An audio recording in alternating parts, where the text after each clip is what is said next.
In 1867, Congress established the 14th Amendment, allowing anyone of any race that was born in the United States to be a citizen and to have due process of law and equal protection in society.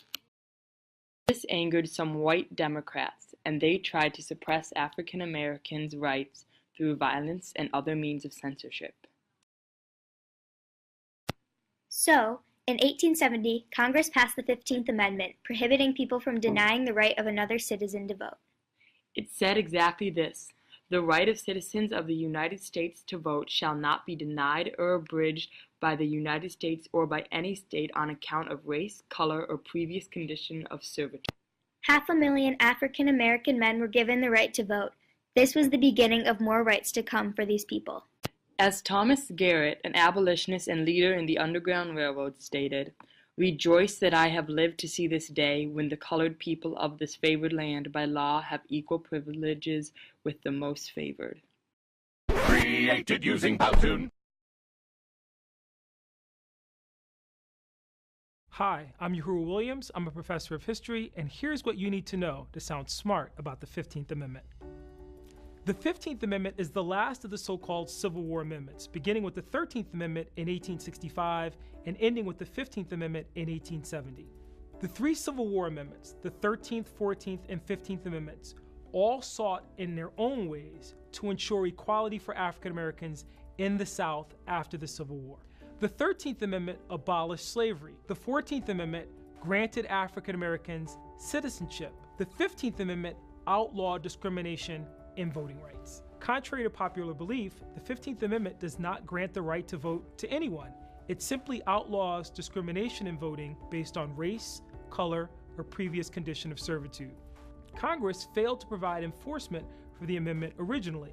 Enforcement did not come until 1870 with the passage of the Enforcement Acts of 1870 and the Ku Klux Klan Act of 1871.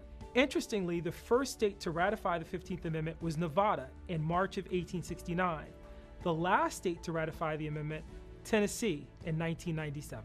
Although formally ratified in February of 1870, African Americans were still denied the right to vote by a variety of means by southern states. These included things like the poll tax and literacy test. It would not be until the passage of the Voting Rights Act of 1965 that the majority of African Americans in the South were allowed to register to vote. Young people in large numbers came out and joined what became known as the Red Guards. These largely terroristic organizations were used to publicly humiliate, assault, and in some cases, even murder political enemies of Mao and the Communist Party.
Created using Powtoon.